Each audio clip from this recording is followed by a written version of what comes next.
Ang lahat ng sa itaasan, siya'y kapurihan, ngayon at magpapagandang.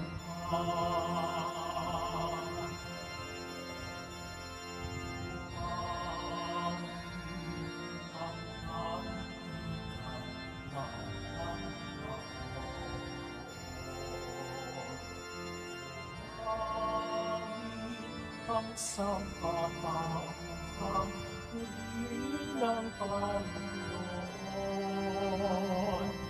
Papuri sa kaitasan, siya'y papurihan, Diyos ng lahat. O papuri sa kaitasan, siya'y papurihan, ngayon at magpakailanman. Sa ngalan ng Ama at ng Anak at ng Espiritu Santo, Amen. ang pagkapala ng ating Panginoong Jesucristo, ang pag-ibig ng Diyos Ama, at ang pagkakaisa ng Espiritu Santo naway sumainyong lahat. At sumayo rin. Mga kapatid, nasa ika-11 tayo na linggo ng pangkaraniwang panahon ng taon B ng ating pagdiriwang. Isama po natin sa misa natin ngayon ang mga intensyon para sa araw ngayon. Ang inyong mga intensyon kay narit sa loob at sa labas ng Basilica Minor at Pamansang Dambana ni Jesus Nazareno. Ang mga intensyon ng mga nakross-posting ng mga chapels, groups at communities. Idagdag din natin ang ating intensyon para sa kapayapaan sa buong mundo, lalo't higit na sa Israel at sa Ukraine. At ang ating intensyon para sa lahat ng mga tatay o mga ama. Mga minamahal kong mga kapatid, hindi makikita ang pagsunod sa kalooban ng Diyos sa agad-agarang resulta o mga kagulat-gulat na pagbabago. Makikita ito sa pagtugon natin sa Diyos bunsod ng ating pag-ibig sa Kanya. Kung magiging bukas tayo sa Kanya at sa Kanyang kaganahang loob, magiging instrumento tayo ng pagbabago. Taglay ang kababaang loob, maaari tayong maging mga aktibo at epektibong tagapagtayo ng kaharian ng Diyos. Upang tayo'y maging marapat gumanap sa banal na pagdiriwang, aminin po natin at pagsisihan ang ating mga kasalanan. Inaamin ko sa makapangyarihang Diyos at sa inyong kapatid na lubha akong nagkasala sa isip, sa salita, sa gawa at sa aking pagkukulang. Kaya isinasamo ko sa mahal na Birhen Maria, sa lahat ng mga anghel at mga banal, at sa inyong kapatid na ako'y panalangin sa Panginoong ating Diyos. Kaawaan tayo na makapangyarihang Diyos, patawarin tayo sa ating mga kasalanan, at patnubayan tayo sa buhay na walang hanggan. Amen. Panginoon, kaawaan mo kami. Panginoon, kaawaan mo kami. Kristo, kaawaan mo kami. Kristo, kaawaan mo kami. Panginoon, kaawaan mo kami. Panginoon, kaawaan mo kami.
Ama.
sapagkat ikaw lamang ang banal at ang katas-taasan. Ikaw lamang, O Jesucristo, ang Panginoon. Kasama ng Espiritu Santo sa kadakilaan ng Diyos Ama. Amen. Ng Diyos Ama. Amen. Papuri sa Diyos. Papuri sa Diyos. Papuri sa Diyos sa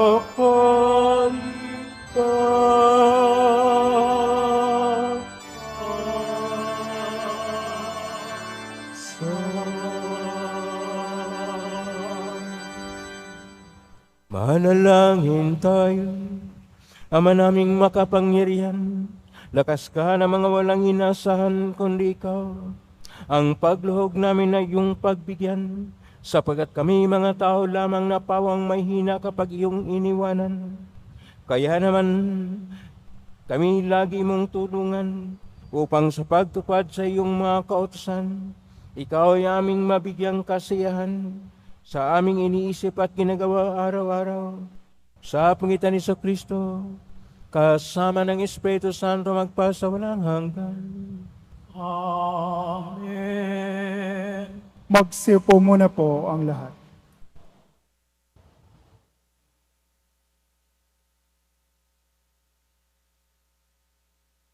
Pagbasa mula sa aklat ni Propeta Ezekiel. Ito nga ang ipinasasabi ng Panginoon. Kukuha ako ng isang usbong ng sedro at aking iaayos. Ang kukunin ko'y yaong pinakamura ng pinakamataas na sanga. Itatanim ko ito sa isang mataas na bundok, sa pinakamataas na bundok ng Israel, upang lumago at mamungang mabuti at maging isang kahanga-hangang sedro. Sa gayon, lahat ng uri ng hayop ay makapaninirahan sa ilalim nito. Ang mga ibon na may makapamumungad sa mga sanga nito. Kung magkagayon, malalaman ng lahat ng punong kahoy na mapabababa ko ang mataas na kahoy at maitataas ko yaong mababa. Na matutuyo ko ang sariwang kahoy at mapananariwa ko yaong tuyong punong kahoy. Akong Panginoon ang nagsasabi nito at ito'y gagawin ko. Ang salita ng Diyos. Salamat sa Diyos. Totoong kalugod-lugod ang magpasalamat sa Diyos. Totoong kalugod-lugod ang magpasalamat sa Diyos. Ang magpasalamat sa Panginoong Diyos ay mabuting bagay. Umawit na lagi, purihin ang ngalang kataas-taasan. Pag-ibig niya'y wagas ay dapat ihayag kung bukang liwayway. Pagsapit ng gabi, ang katapatan niya'y ihayag din naman. Totoong kalugod-lugod ang magpasalamat sa Diyos. Katulad ng palma, ang taong matuwid, tatatag ang buhay. Parang mga sedro, kahoy sa Lebano, lalagong mainam. Parang punong kahoy na doon natanim sa tahanan ng Diyos. Sa banal na templo, ito ay lalago na nakalulugod. Totoong kalugod-lugod ang magpasalamat sa Diyos.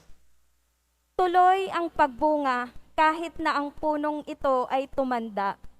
Luntian, matatag, at ang dahon nito ay laging sariwa.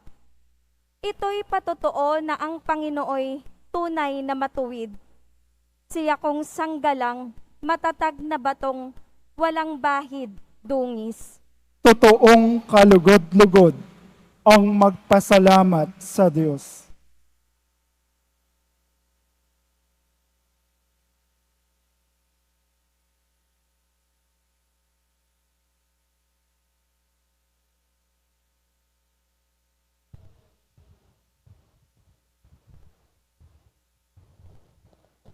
Pagbasa mula sa ikalawang sulat ni Apostol San Pablo sa mga taga-Korinto.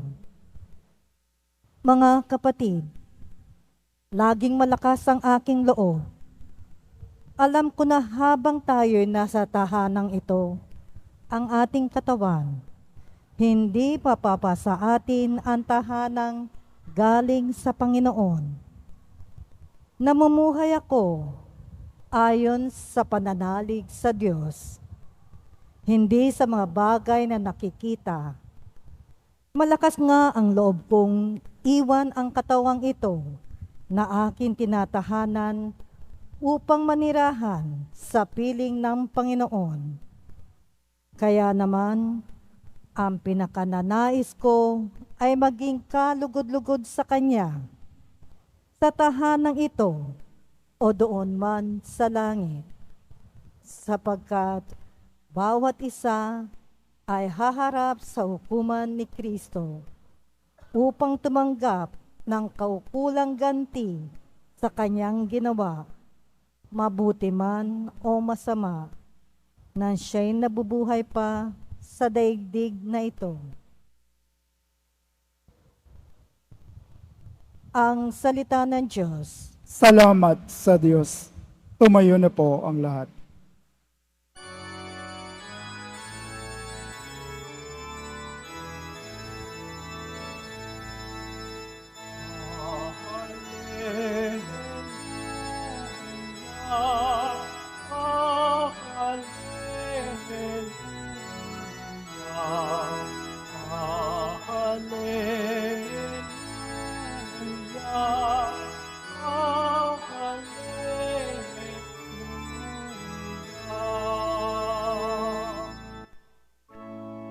Salita ng Diyos, pangbuto, natanim ni Jesucristo upang tumubo sa tao. Alleluia, Alleluia.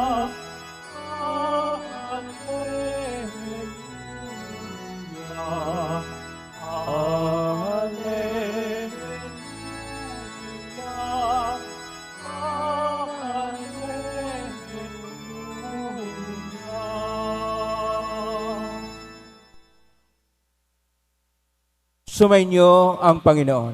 At sumayo rin.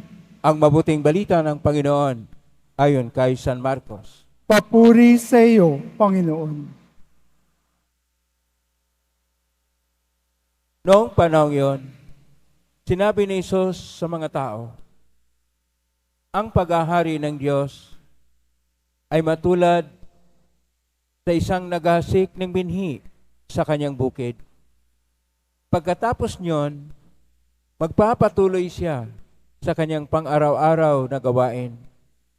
Tutubo at lalago ang binhi nang hindi niya nalalaman kung paano. Ang lupay ay siyang nagpapasibol at nagpapabunga sa mga pananim. Usbong muna sa kauhay na pagkatapos ay may hitik sa mga butel. Pagkahinog ng mga butel, agad itong igagapas sapagkat dapat nang anihin. Sa ano natin ihambing ang paghahari ng Diyos? Sabi pa ni Jesus. Anong talinghaga ang gagamitin natin upang ilarawan ito? Tulad ito ng butel ng mustasa na siyang pinakamaliit sa lahat ng binhi.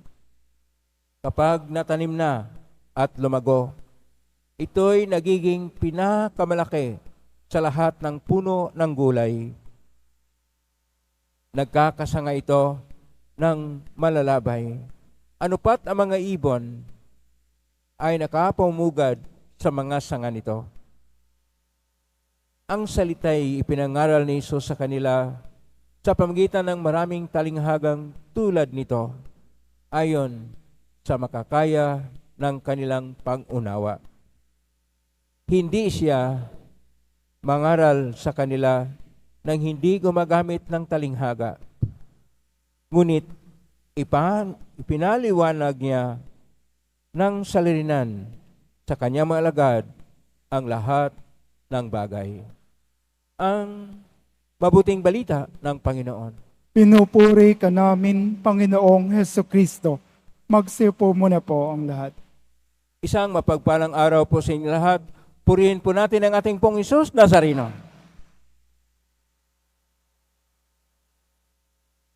Ang atin pong tema, na tema rin para sa mga tatay, pagtitiyaga. Sa salitang Hebreo, ang pagtitiyaga ay sablano.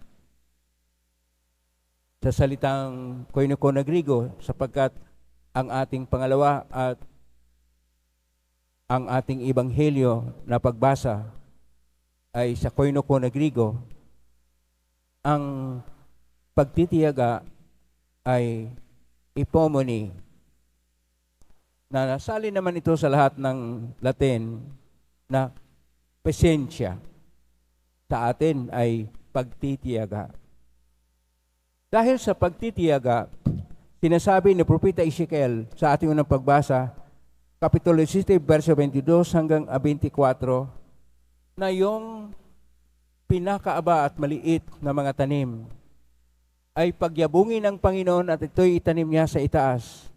Ito ang simbolo ng kanyang panibagong pagpapahayag ng kabutihang loob na ang buhay ng tao ay masimbolo ng mga kahoy na kung ikaw ay aba, ay kagaya ka na ng sedro na pagyabungin ng Panginoon pag tumatalima sa kanyang kalooban.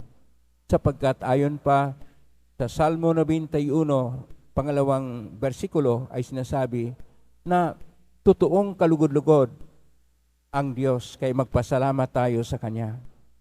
Kaya po sa ating pangalawang pagbasa, sa pangalawang sulat ni San Pablo sa taga-Korinto, Kapitulo 5, verso 6 hanggang 10, kailangan tayong magtiyaga. Dahil maging kalugod-lugod sa Panginoon ang ating gawain kapag tayo ay may pasensya at pananalig sa Diyos. Kalimitan, tayo ay wala ng pasyensya. Sa ating modernong panahon, nang lahat ay mabilis na ang koneksyon at mayroon na mga instant na mga pagkain at iba pa. parang ang pagtitiyaga ay parang ideya na lang. Kung minsan kulang na tayo sa pasyensya at madali tayong ma-stress dahil sa napakabilis na pagdaloy ng lahat ng mga pangyari sa modernong panahon. Ang noon ay mangyari sa isang linggo, ngayon sa isang segundo, pwede mo nang malaman ano ang nangyayari, halimbawa, doon sa ibang bansa. Pero dahil sa napakabilis ang lahat, kuminsan sa ating pagbukas sa mga cellphone, o dili kaya sa internet, sa computer, napakabilis ang lahat ng bagay, ngunit hindi na ang tao tumitingin sa mga tunay na pangyayari, napunta na sila sa mga tinatawag na virtual reality, realidad na hindi totoo. Gumagamit ng AI o kaya mga apps na kung minsan hindi na napokus ang tao tungo sa Diyos. Kaya dito nating tingnan ang ating Ebanghelyo ni San Marcos, Kapitulo 4, versikulo 26 hanggang 34, na kung saan nagpahayag ang ating Panginoon tungkol sa pagtitiyaga ng Diyos. Pasensya ng Diyos sa atin. Hindi tayo binitawan ng Diyos. At dahil dito, mayroon siyang dalawang talinghaga.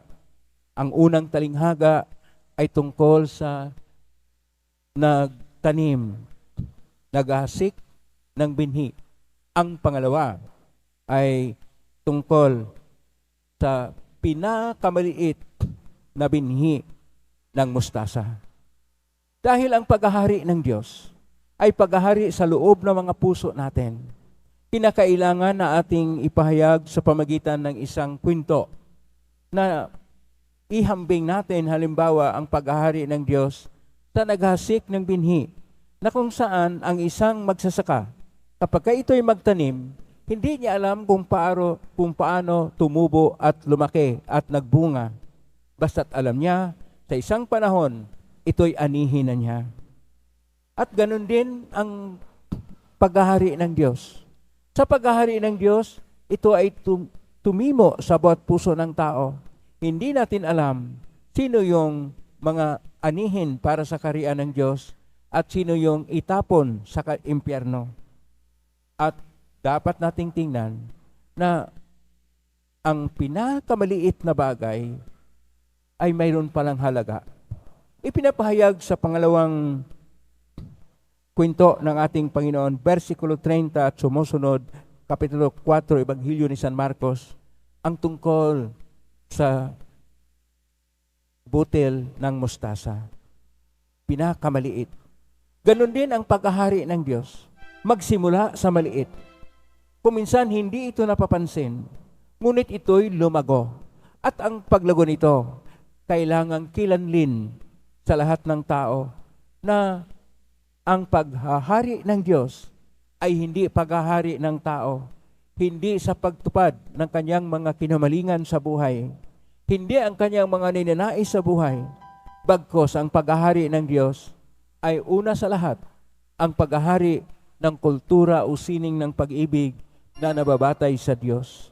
Pangalawa, ang buhay na may kapayapaan dahil may kapatiran, may pagkakaisa ang lahat sa pangalan ng Diyos.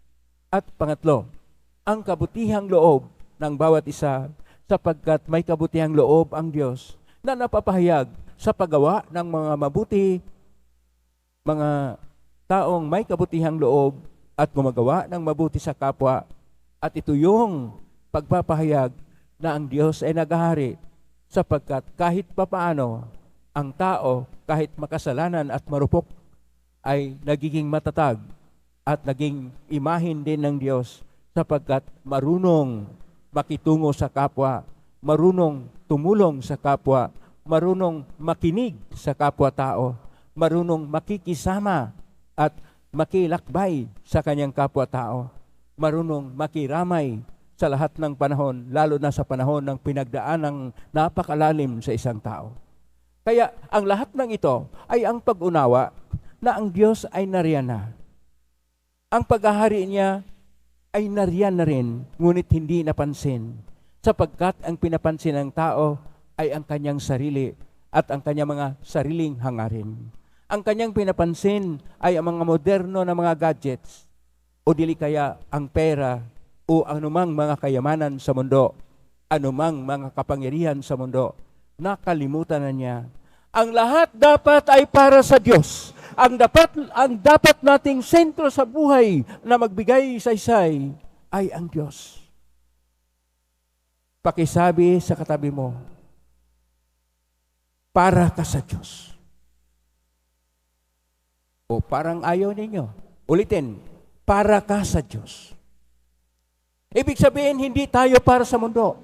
Hindi tayo para sa material na bagay. Para tayo sa Diyos. At dahil para sa Diyos, ang lahat ng ating gawain, ang lahat ng ating tunguhin ay para sa ikapupugay sa Kanya, sa luwalhati na maibigay natin sa Diyos kung tayo'y nagbabalik loob, gumagawa ng mabuti at may adhikain para sa kabutihan ng lahat.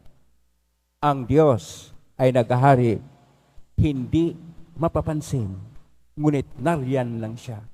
Kung makatok siya sa ating mga puso, pakinggan natin ang kanyang tinig na ating mapakinggan sa ating mga budhi, mga konsensya sa pamagitan ng malaliman at taimtim na panalangin at pagnilay-nilay. Naway, Diyos ang siyang saysay at kabuluhan ng ating buhay. Amen? Purihin natin ang Diyos.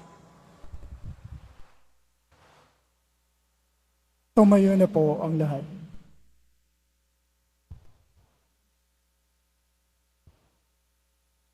Sumasampalataya ko sa Diyos amang makapangyarihan sa lahat, na may gawa ng langit at lupa.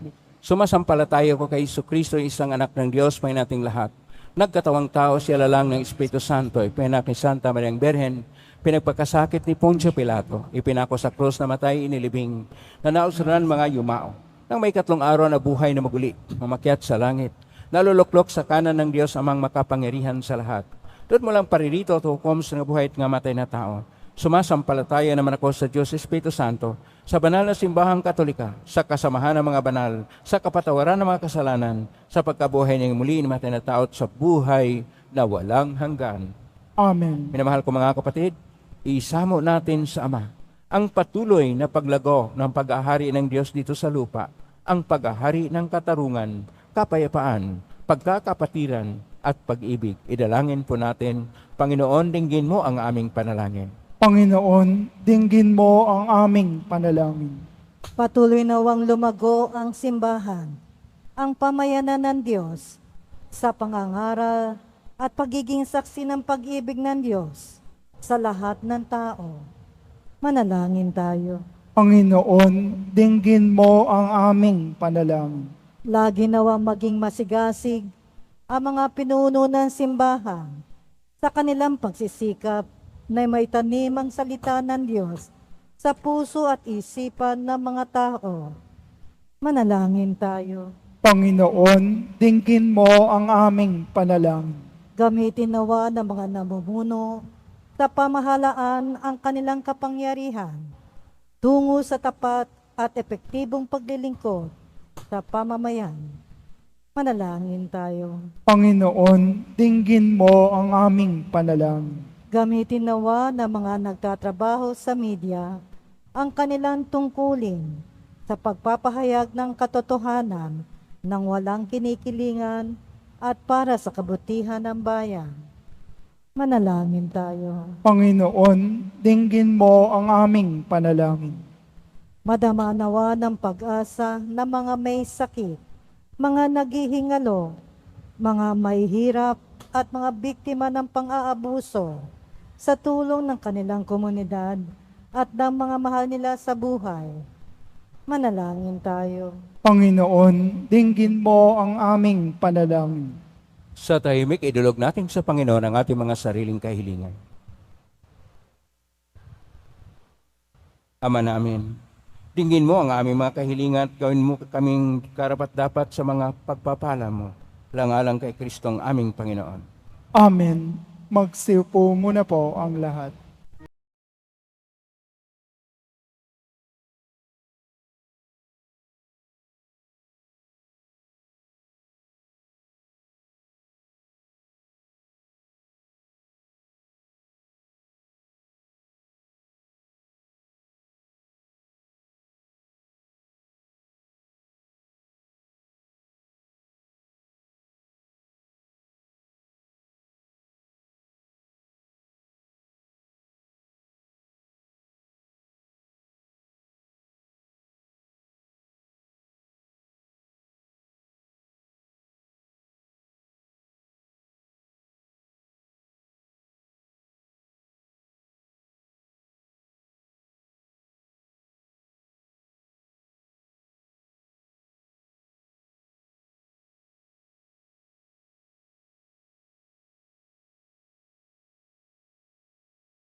Tumayo na po ang lahat. Manalangin kayo mga kapatid upang paghain natin ay kalugdan ng Diyos amang makapangyarihan. Tanggapin nawa ng Panginoon itong paghahain sa iyong mga kamay, sa kapurihan niya at karangalan, sa ating kapakinabangan at sa buong sambayanan niyang banal. Ama naming lumikha, kami ginawa mong may angking katauhan na dapat pakanin at pangalagaan, at yung dinudulutan ng banal na pakikinabang, ipagkalumong kami huwag magkulang sa inuukol mo sa aming kapakanan. Sa pangitan ni Kristo, kasama ng Espiritu Santo magpasa walang hanggan. Amen. Sumainyo ang Panginoon. At sumayo Sa rin. Diyos sa inyong puso at diwa. Itinaas na namin sa Panginoon. Pasalamatan natin ang Panginoong ating Diyos. Marapat na siya ay pasalamatan. Ama ng kapanin, tunay marapat ni kay aming pasalamatan na sa iyo ang aming buhay, pagkilos at pag-iral. Sa buhay namin araw-araw, tinatamasa namin ang iyong pagmamahal sa pag-ibig mong ipinunla sa kasangkatauhan. Ang Espiritu Santo ay unang aning bigay ng anak mong naglakak sa amin ng katiyakang nakalaang mabuhay kami sa piling mo kailanman. Kaya kaisa namang ngalisi si awit ng papuri sa pahis sa kalangitan, kami nagbubunyi sa kadakilaan.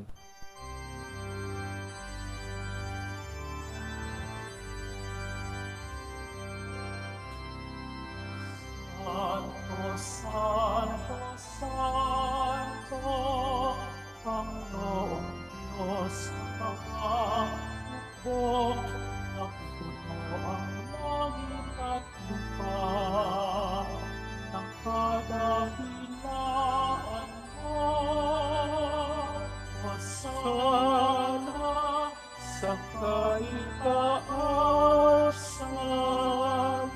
pinagpalang na paririto sa ngalan ng Panginoon.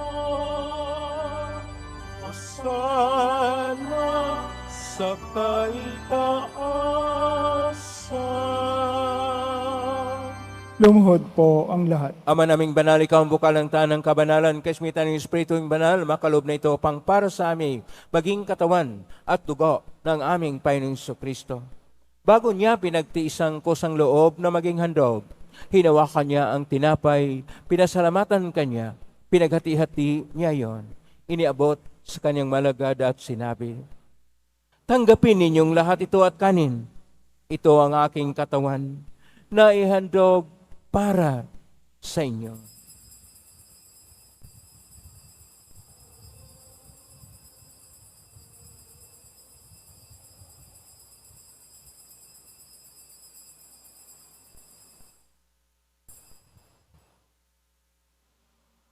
Gaya naman, nung matapos ang hapunan, hinawakan niya ang kalis, muli kanyang pinasalamatan.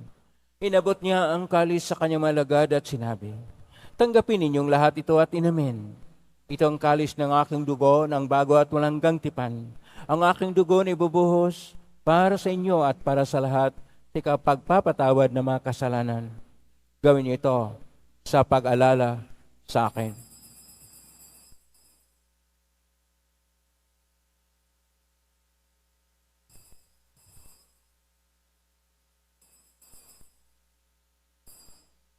Tumayo na po ang lahat. Ang misteryo ng pananampalataya. Si Kristo'y namatay, si Kristo'y nabuhay, si Kristo'y babalik sa wakas ng panahon. Ama, ginagawa namin yan ang paglala sa pagkamatay at muling pagkabuhay nga na kahit naalay namin sa iyo, ang tinapay nagbibigay buhay at ang kalis na nagkakaloob ng kaligtasan. Kami nagpapasalamat dahil kami narapat na tumayo sa harap mo para maglingkod sa iyo. Isinasamo namin kami magsasalo-salo sa katawan at dugo ni Kristo ay mabuklod sa pagkakaisa sa pamagitan ng Espiritu Santo. Amalingapin simbahang laganap sa buong daigdig. Pususin mo kami sa pag-ibig kaisa ni Francisco na aming Papa at ni Jose na aming Obispo at ng Tanang Kaparian. Alalahanin mo rin mga kapatid namin na imlay na may pag-asang sila muling mabuhay ganyan lahat ng mga pumanaw. Kaawaan mo sila at patuloyin sa iyong kaliwanagan. Kawan mo napatin kaming lahat na makasalo siyang buhay na walang wakas. Kaisa naman na Birhen Maria na Ina ng Diyos, na ang kabiyak ng puso niyang San Jose, kaisa ang mga apostol, ni San Juan Bautista, ni San Roque, ni San Alonso Reyes de Manila, ni San Pedro Calungsod at ng lahat ng mga banal, na namuhay Diyos daigdig ng kalugod-lugod sa iyo, may pagdiwang nawa namin ang pagpupuri si karangal mo sa pangitan ng anak na aming Panginoong Hesus Kristo. Sa pamamagitan ni Kristo, kasama niya at sa Kanya, ang lahat ng parangal at papuri ay sa iyo, Diyos Amang makapangyarihan, kasama ng Espiritu Santo, magpasawalang hanggan.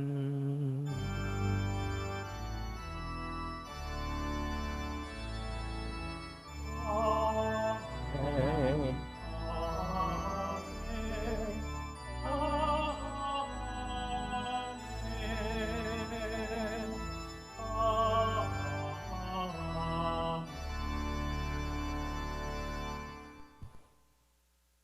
Sa tagubilin na marigaling na utos sa turo ni Jesus na Panginoon natin at Diyos, ipahayag natin ng lakas loob. Ama namin, sumasalangit ka, sambahin ang ngalan mo. Mapasa amin ang kaharian mo. Sundin ang loob mo dito sa lupa para nang sa langit. Bigyan mo kami ngayon ng aming kakanin sa araw-araw. At patawarin mo kami sa aming mga sala, para nang pagpapatawad namin sa nagkakasala sa amin. At huwag mo kaming ipahintulot sa tukso. At iadya mo kami sa lahat ng masama. Hinihiling namin kami iadya sa lahat ng masama. Pagkalooban ng kapayapaan araw-araw, iligtas sa kasalanan at tilisalat ng kapahamakan samantalang aming pinanabikan ang dakilang araw ng pagpapahayag ng tagapagligtas naming si Hesus Kristo. Sapagkat iyo ang kaharian at ang kapangyarihan at ang kapurihan magpakailanman. Amen. Panginoong Hesus Kristo, sinabi mo si mga apostol, kapayapaan ang iniiwan ko sa inyo, ang aking kapayapaan ang binibigay ko sa inyo. Tunghayin mo ang aming panampalataya at huwag ang aming pagkakasala. Pagkalooban mo kami ng kapayapaan at pagkakaisa ayon siyang kalooban kasama ng Espiritu Santo, magpa sa walang hanggan. Amen. Ang kapayapaan ng Panginoon ay laging sumainyo. At sumayo rin. Magbigay kayo ng kapayapaan sa isa't isa. Kapayapaan sila. Kordero ng Diyos na nag-aalis ng mga kasalanan ng sanlibutan, maawa ka sa amin. Kordero ng Diyos na nag-aalis ng mga kasalanan ng sanlibutan, maawa ka sa amin. Kordero ng Diyos na nag-aalis ng mga kasalanan ng sanlibutan, ipagkaloob mo sa amin ang kapayapaan. Lumuhod po ang lahat. Ito ang kordero ng Diyos. Ito ang nag-aalis na makasalanan ng sanlibutan. Mapalad ang mga inaanyayahan sa piging ng kordero. Panginoon, hindi ako karapat-dapat na magpatuloy sa iyo. Ngunit sa isang salita mo lamang ay gagaling na ako. Katawan ni Kristo.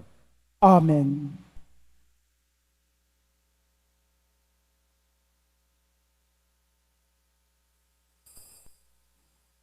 Para sa lahat ng tatanggap ng banal na komunyon, sasagot po tayo ng amen pagkasabi ng pari o ng lay minister ng katawan ni Kristo.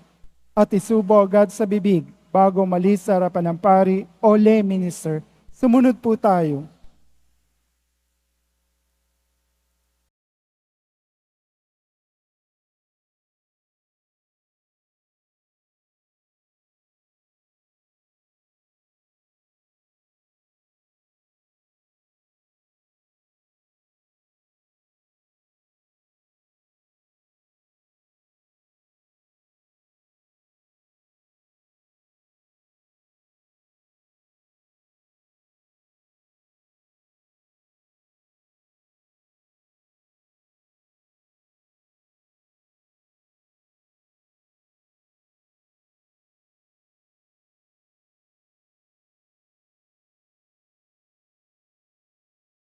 Manalangin tayo, Ama naming mapagmahal, ang pinagsaluhan naming banal na pakikinabang, na nagpahiwatig ng iyong pakikisa sa tanang naritong nakipagdiwang, ay magdulot nawa ng pagkakaisa sa iyong sambayanan sa apitan niya, kasama ng Espiritu Santo magpasa walang hanggan.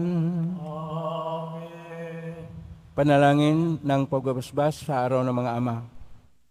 Pinupuri ka namin, Panginoon at Ama ng lahat ng buhay, na nagkaloob sa amin ng Ama sa aming pamilya.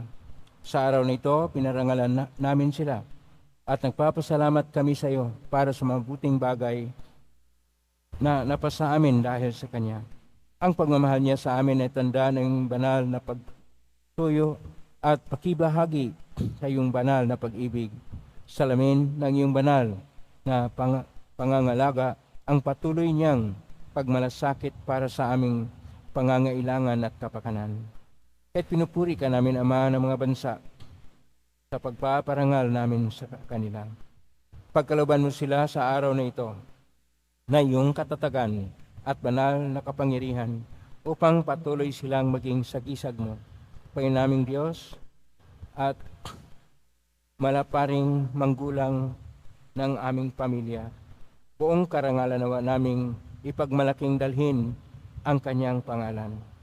Nanalangin kami na manaog nawa sa Ama ng aming mga tahanan itong pagbasbas sa lahat ng mga biyaya sa ngalan ng Ama, ng Anak at ng Espiritu Santo.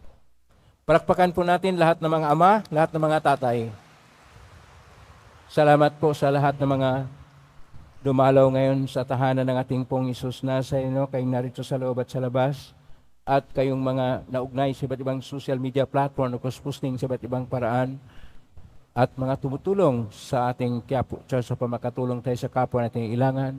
Salamat po sa lahat. Pagpalain kayo ng Panginoon Diyos. Salamat sa lahat ng mga naglilingkod ngayon. Pagpalain kayo lagi ng Pong Isus Nazareno.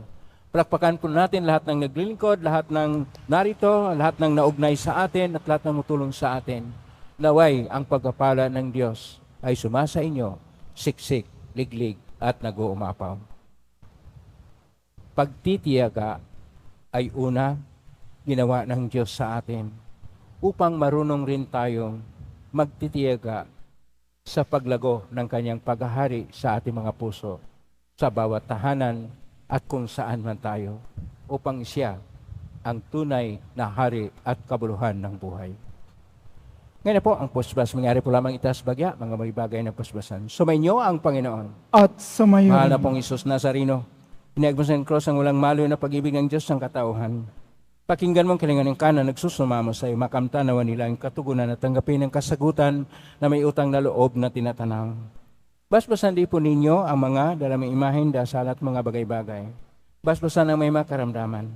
Sa pamagitan ng benisyon ito na maalala ang pangako sa binyag na ikaw ay kaibigan at paglalingkuran bilang Panginoon magpa sa walang hanggan. Amen. Pagpalain kayo ng makapangyarihang Diyos, Ama at Anak at Espiritu Santo. Amen. May kang taglay ang kapayapaan, pag-ibig at pag-asa ng Pong Isus Nazareno. Salamat sa Diyos. Purihin natin ang ating Pong Isus Nazareno.